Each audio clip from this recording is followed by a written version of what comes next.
Sir నమస్కారం అండి. నమస్కారం సార్, మీరు దాదాపు 20-30 సంవత్సరాల అనుభవం కలిగినటువంటి ఒక రాజకీయ నాయకులు. మీ దగ్గర ఈరోజు మేము ఇంటర్వ్యూకి రావడం జరిగింది, చాలా సంతోషం.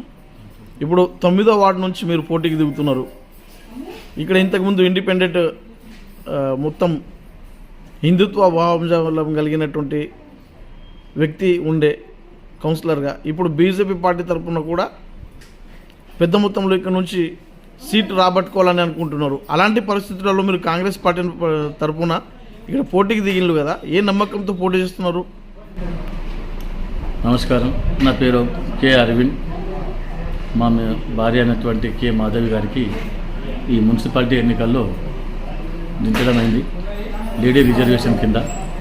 మీరు అన్న ప్రకారము నేను ఏ నమ్మకంతో వచ్చానంటే, ఇక్కడ ప్రజలకు ఏదైతే మున్సిపాలిటీలో ఎంఐఎం పరిపాలన ఉండటం వల్ల గత నేను 15 సంవత్సరాల నుంచి వార్డులో ఉంటున్నా కానీ ఈ డెవలప్మెంట్కు బాగా దూరం ఉన్నది. మా గోకుల్ నగర్ కానీ, రామ్నగర్ కానీ, పులేనగర్ కానీ, 9వ వార్డు, 7వ వార్డు, 8వ వార్డు, అట్లనే ఇక్కడ 4వ వార్డు నుంచి 10వ వార్డు నుంచి అన్నీ ఏమీ డెవలప్మెంట్స్ లేవు. ఒకటేముందంటే మెయిన్ రోడ్డుకు ఉండటం వల్ల కొద్దిగా కలిసి వస్తుంది అంతే. కానీ లోపల డ్రైనేజ్ వ్యవస్థ ప్లస్ ఎలక్ట్రికల్ కానీ, కరెంటు కానీ, ప్లస్ ఇంకా వేరేది సీసీ రోడ్స్ కానీ ఇప్పటి వరకు ఎప్పుడో డెవలప్ అయ్యేటివి. గత ప్రభుత్వంలో ఎన్నైతే వచ్చినాయో ఇక్కడ మాత్రం డెవలప్ కాలేదు. ఇక్కడ మనము డెవలప్ చేద్దామనే నమ్మకంతో ప్రజల మీద నమ్మకంతో నేను ఈ భారీలో దిగడం జరిగింది. నాకు ప్రజలు మీరు ఉంటే బాగుంటుంది, మీరు రావాలి, మీకు అనుభవం ఉన్నది, సర్పంచ్గా చేసిండ్రు, నేను ఇక్కడ కౌన్సిలర్గా లేకున్నా ఏం లేకున్నా కొన్ని పనులు కూడా మేము చేయడం జరిగింది స్వయంగా సొంత పైసలతో. కానీ ఏదైనా చిన్న చిన్న సమస్యలు ఉన్నా మా కాలనీ వాసులతో మేము సర్దుకున్నాం. ఇక్కడ మెయిన్ సమస్య ఏమున్నాయంటే పులే నగర్లో పాపం బీదవాళ్ళు ఇన్నిసార్లు. సార్, మీరు ప్రచారానికి వెళ్ళినప్పుడు చూసిన నేను మీ వెనుక కొన్ని వందల మంది ఆడపడుచులు ఉన్నారు. అలాంటి ఆడపడుచుల కోసం మీరు గెలిస్తే వాళ్ళకి ఏ విధంగా అభివృద్ధి చేస్తారు? చూడండి, ఆడపడుచులకు ఏదైతే ప్రభుత్వం యొక్క పథకాలు ఉన్నాయో వారి దగ్గర వరకు కొన్ని వస్తలేవు. ఇవాళ డోక్రా మహిళల విషయాన్ని పట్టుకుంటే వాళ్ళు ఎక్కడనో మీటింగ్ పెట్టుకున్న చెట్ల దగ్గరనో అక్కడ ఇక్కడో ఎవరి ఇంట్లోనో కూర్చుంటున్నారు. మా ఎక్స్ ఎమ్మెల్యే నారాయణరావు పటేల్ మా కాంగ్రెస్ గవర్నమెంట్ ద్వారా వచ్చిన నిధులతో ఐకేపీ బిల్డింగ్ మంజూరు కావాలని నేను ప్రయత్నిస్తాను వాళ్ళ కొరకు. మరియు చిన్న చిన్న స్మాల్ స్కేల్ ఇండస్ట్రీస్ ఎట్లయితే ఇస్తారాకులు కానీ, ఇంకా ఉద్బత్తుల ఫ్యాక్టరీ కానీ, చిన్న చిన్న మినీ వాళ్ళ ఇంట్లో చేసుకునే వాటి లేడీస్కి ఉపాధి కొరకు ఉన్న స్కీమ్స్ కూడా వీళ్ళకు వచ్చేటట్టు నేను ప్రయత్నిస్తాను. మరి ముఖ్యంగా వితంతు పెన్షన్స్ అనేటి గత ప్రభుత్వం చేసిన తప్పులకు ఇప్పటి వరకు కూడా వాళ్ళకు పెన్షన్స్ అనే మాటకు దూరం ఉన్నారు. నేను తిరిగి చూస్తూ ఉంటే వాళ్ళకు ఇల్లు లేదు, పెన్షన్ లేదు. మరియు ఇక్కడ మేము ఎట్లా ఉండాలి అయితే రాష్ట్ర ప్రభుత్వం ఏదైతే 5 లక్షలతోని స్వగ్రామం గృహం అనేది స్కీమ్ పెట్టిందో వాళ్ళకు అందేటట్టు మా ఎమ్మెల్యే నారాయణరావు పటేల్ గారి ప్రెస్ వేణుగోపాల్చారి అనుభవజ్ఞులు ముగ్గురు విఠల్ రెడ్డి గారు, దీంట్లో అందరూ రెండు సార్లు వాళ్ళు ఎమ్మెల్యే చేసిన వాళ్ళు. ఇక్కడ రాష్ట్ర ప్రభుత్వం అధికారంలో ఉన్న కనుక మహిళల కొరకు ఏ పథకమైనా కానీ వాళ్లకు అందేటట్టు స్కీమ్స్ ప్రతి ఒక్క స్కీము వాళ్ళకు లాభం చేసేటట్టు నేను కృషి చేస్తాను. ఇందిరమ్మ ఇండ్లు కూడా ఇందిరమ్మ ఇండ్లతో ఏదైతే కోర్టులో కేసు పెట్టిండ్రో ఆ కేసు డిస్పోజ్ అయిన తర్వాత, పరిష్కారం అయిన తర్వాత, ఇప్పుడు ఎలక్షన్ అయిన తర్వాత కంపల్సరీ ప్రతి ఒక్కరికి స్థలం ఉన్న వాళ్ళకు నా వార్డులో ప్రతి ఒక్కరికి ఇల్లు వచ్చేటట్టు కృషి చేస్తా. గతంలో నేను సర్పంచ్ ఉన్నప్పుడు, మేజర్ గ్రామ పంచాయత్ సర్పంచ్ ఉన్నప్పుడు 400 నుంచి 500 ఇల్లు ఇవ్వడం జరిగింది. మరి అప్పుడు 200 కూడా ఇస్తారు. ఇక్కడ కూడా ప్రతి ఒక్కరికి నేనే స్వయంగా తిరిగి వాళ్ళ స్వస్థలం ఉంటే అక్కడనే కట్టిపించేటట్టు ప్రయత్నం చేస్తాను. అంతేకాకుండా సార్, ఆడపడుచులతో పాటు యువకులు కూడా చాలామంది మీ వెనుక వచ్చిండ్రు ప్రచారంలో.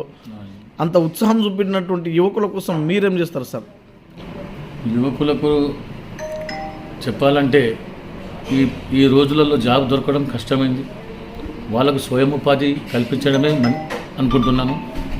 వాళ్ళకు కూడా ఒక నా తరపు నుంచి జాబ్ మేళా మరియు ఒక లైబ్రరీ మరియు ఈ ఏదైతే క్రీడారంగం కొరకు ఎవరికైతే దేంట్లో ప్రోత్సాహం ఉన్నదో దానికి నేను వాళ్ళకి అన్ని రకాలుగా నేను సహాయపడతాను. మరియు యువత ఏమవుతున్నాయంటే మత్తు పదార్థాలకు మద్యంకు బానిసై ఇక్కడ బైంసలో ఏ ఇండస్ట్రీ లేకుండా అప్పుడు బైంసలో పత్తి ఇండస్ట్రీస్ ఉండే, ఇప్పుడు ఒక్క ఇండస్ట్రీ కూడా తగ్గిపోతున్నాయి రాను. ఇక్కడ వాళ్ళ చేతిలో పని లేదు కనుక మత్తు పదార్థాలకు బానిసలై ఈరోజు యువత చెడు మార్గంలో పోతున్నది. కనుక వారి కొరకు కూడా ఏమైనా బిజినెస్ కానీ ఇంకా వేరే ఉపాధి గవర్నమెంట్ పథకాలు ఉంటే వాళ్ళకు కూడా నేను నా అంత కృషి చేస్తాను. అంటే మత్తుకు బానిస కాకుండా కౌన్సిలింగ్ ఇప్పిస్తారా? కౌన్సిలింగ్ కాదు, అంటే వాళ్ళకు ఉపాధి అనేది దొరికిన తర్వాత ఆ రోడ్డుకు అసలు వెళ్ళరు కదా, ఉపాధి లేకనే చెడు వ్యసనాలకు అలవాటైపోతున్నారు. మీరు గెలుస్తారని చాలామంది అనుకుంటున్నారు ఇక్కడ. ఎస్, ఒకవేళ గెలిస్తే మీ వార్డులో ఎలాంటి డెవలప్మెంట్ చేస్తారు? మీరు ఇక్కడ ఉన్నటువంటి ఈ వార్డు సభ్యులకు ఎలాంటి ఆశీర్వాదాన్ని పొందాలనుకుంటున్నారు? నాకు ప్రజలు గెలిపిస్తే నాకు ఉన్న అనుభవంతో డ్రైన్లు కానీ సీసీ రోడ్స్ కానీ మరియు ఏవైతే వీధి దీపాలు ఉన్నాయో డిజిటల్ లైట్స్ కానీ మరియు ఇక్కడ అసలు మెయిన్ అయితే పరిశుభ్రత ఇక్కడ ఏదైతే మున్సిపాలిటీ చెత్తకు ఒక్కొక్క రోజు 8 రోజుల వరకు రాదు. ప్రతి ఒక్క building first floor second floor వరకు ఉన్నాయి. ఇక్కడ 5-6 ఫ్యామిలీలు ఉంటున్నాయి. 5-6 ఫ్యామిలీలు అంటే వాళ్ళ చెత్త ఎంత జమ అవుతుంది? కొన్ని రోజులు 8 రోజుల వరకు వస్తలేదు. అయితే వీడికి ఒక వీధిలో ఒక్కొక్క డంపింగ్ బాక్స్ అనేది ఉంటుంది. వాళ్ళు వచ్చినా రాకున్నా వాళ్ళు అక్కడ వేసేస్తారు. ఇక్కడ ఏమవుతున్నాయంటే క్లీన్ అండ్ గ్రీనరీ ముఖ్యం. మా గోకుల్ నగర్లో నేను ఎప్పుడైతే ఇల్లు కట్టినానో అప్పుడు మేము అంతా డిసైడ్ అయ్యి మా కాలనీవాసులు మున్సిపాలిటీ కట్టినా కట్టకుండా మేము స్వయం పైసలతోని ఇక్కడ ఉన్న డ్రైన్స్ అన్నీ మేమే కట్టుకున్నాం. ఆ డ్రైన్స్ మీద స్లాబ్ కలవట్టు కూడా మేమే వేసుకున్నాం నాకున్న అనుభవంతో. ఇప్పుడు నేను గెలిచి వచ్చిన తర్వాత ఇంకా వీటిని సీసీ రోడ్స్ బాగా అధ్వానంగా అయిపోయినాయి. వేరే వార్డులలో చూస్తే మంచిగా ఉన్నాయి.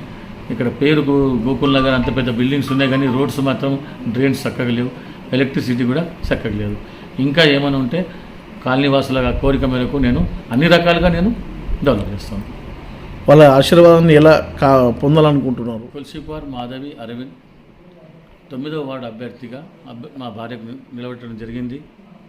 రేపు అనగా 11 తారీఖు నాడు 7 గంటల నుంచి ఓటింగ్ స్టార్ట్ అవుతుంది. కనుక 9వ వార్డు ఓటర్ మహాశయులందరికీ నా యొక్క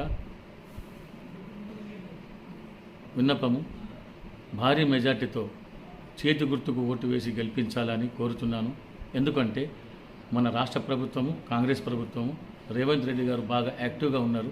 అతను చేసే పనులకు నేను కూడా ఆకర్షితమై ఈ పార్టీ నుంచి నేను టికెట్ తీసుకొని నిలవడం జరిగింది. అందుకని నేను కూడా నా వంతు సహాయం ఇక్కడ మున్సిపాలిటీలోకి పోయి నా వార్డుకు డెవలప్ చేయాలని అనుకుంటున్నా. మీరందరూ నన్ను ఆశీర్వదించి చేతి గుర్తుకు ఓటు వేస్తారని అనుకుంటున్నాను. నమస్కారం.